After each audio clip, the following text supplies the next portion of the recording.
Morning friends. आज हम बात करेंगे क्रांति इंडस्ट्रीज लिमिटेड की। हमारे एक दोस्त ने ये रिक्वेस्ट भेजा था कमेंट में। गणेश वीपी ने भेजा था। तो Ganesh Anna, here is the analysis for you. उम्मीद है आप मेरी हिंदी समझ लोगे। We'll discuss Kranti Industries in different ways.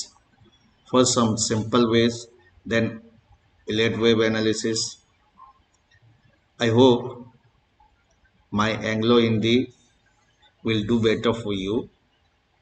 तो अब देखिए चार्ट में मैंने क्या लगाया है। ये है 50 डे मूविंग एवरेज, ये 200 डे मूविंग एवरेज। इसके हिसाब से आप देखोगे तो यहाँ पे बुलिश अलाइनमेंट में था, मीन्स यहाँ से यहाँ जो है ये अप ट्रेंड है, इसमें कोई रॉकेट साइंस नहीं है, यहाँ से अप ट्रेंड में था। इसके बाद the stock is moving in sideways direction. If you watch this broader time frame, ये एक रेंज है जिसमें जो है ये अभी तक कंसोलिडेट कर रहा है। तो डिस्क्लेमर ये है कि I don't know any sort of fundamental analysis of this company. I have never heard before. I am doing this analysis only because my friend Ganesh VP is asking। तो यहाँ पे आप देखोगे जो रेंज है, रेंज क्या है, range 123 and this one is 111 and 60 रुपये on the downside। it 60 और 111 120 इस रेंज के बीच में ये फ्लैक्चुएट कर रहा है, ऊपर नीचे हो रहा है। ठीक है, ये यहाँ से नीचे आया, फिर यहाँ गया, फिर नीचे आया, फिर यहाँ, अब यहाँ आएगा कि यहाँ जाएगा, ये यू कैनॉट से। तो टेक्निकल एनालिसिस आपको ये मौका देता है। एक मिनट, अभी इसको जो है मैं हटाता हूं। अब देखिए ये रेंज को भी हटा रहा हूं, इसको ध्यान से देखेंगे तो पता चल जाएगा। तो यहाँ पे क्या था, अब इस जगह में देखो, यहाँ पे एक बुलिश क्रॉसओवर हुआ है। This bullish crossover is golden cross, मतलब ये पॉजिटिव दिखा रहा है। लेकिन जब साइडवेज मूवमेंट इस तरह से होता है, ऐसे कंडीशन में इस तरह का मूवमेंट, जैसे यहाँ पे इस जगह में देखिए एग्जैक्ट ये डेथ क्रॉस था, नीचे आया, फिर बुलिश क्रॉस बना, ऊपर गया, तो ये बहुत ज़्यादा सिग्निफिकेंट नहीं है। अगर इस तरह जब जहाँ बनता है और उसके बाद वो ट्रेंड अगर चेंज कर लेता है तो वो सिग्निफिकेंट हो जाता है। मान लीजिए इधर में था, इसके बाद ऊपर गया, तो यहाँ के बाद it will be significant only if it moves upward in this direction, in this fashion। ये ऊपर अगर जाता है तब ये सिग्निफिकेंट होगा, ये बुलिश क्रॉसओवर जो है उसका, नहीं तो इसका कोई मतलब नहीं होगा, और ये फिर इस तरफ आएगा। इसमें आपको सिंपल एनालिसिस में यही पता चलेगा।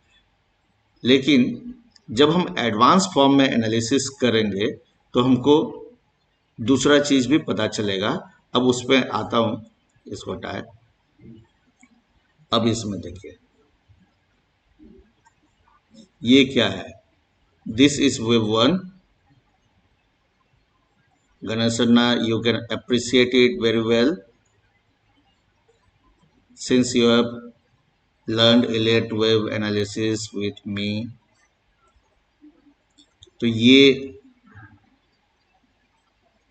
यहां से करेक्टिव वेव आया, this is wave A, this is wave B and this is wave C. However actual जब बनते रहता है वेव और सब वेव्स, उस समय बहुत बार कंफ्यूजन होता है। जो हम लोगों ने एनालिसिस किया है एग्जैक्ट वैसा नहीं भी हो सकता है। अगर ये हमारा वेव काउंट सही है तो इसके बाद नेक्स्ट जो है वेव 3 आएगा, 1 2 3, ठीक है। लेकिन इतना तो हमें मालूम है कि फॉर लॉन्ग टर्म इन्वेस्टर्स ये जगह बुरा नहीं है, क्योंकि इलियट वेव जो है इस तरह से जाएगा, वेव 1 2 एंड 3।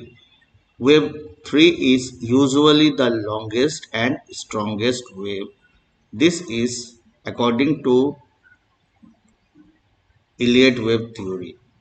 तो वेव 3 इसमें आना है, तो वेव 3 आएगा, उसके लिए ये जो है रेंज 123 125 के ऊपर में जब ये टिकेगा तो ये कंफर्म होगा।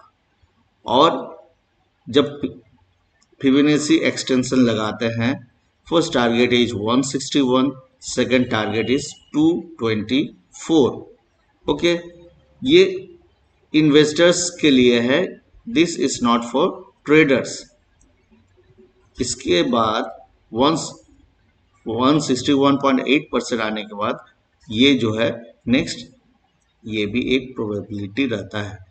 अगर वेव 3 का एक्सटेंशन हो जाए तब आपको 261.8% या उससे ऊपर 361.8% और 423.6% का भी एक्सटेंशन दिख सकता है।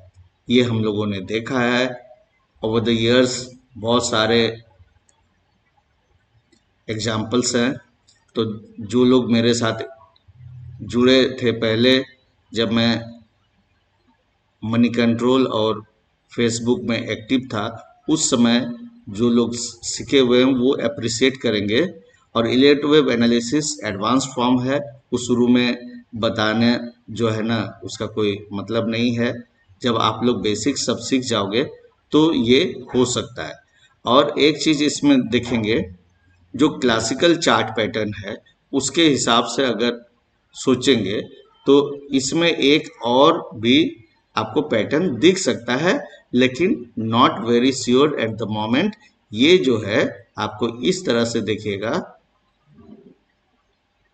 ये ऐसे दिखेगा, लेकिन यूजुअली क्लासिकली जब हम लोग सोचते हैं तो इन्वर्टेड हेड एंड शोल्डर जो है वो रिवर्सल पैटर्न है, नीचे बनता है, ये ऊपर में इस तरह दिख रहा है।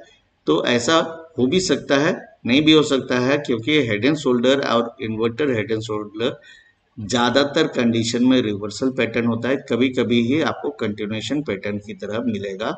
अगर वो ये भी है तब इसमें टारगेट जो आ रहा है ये 100% जो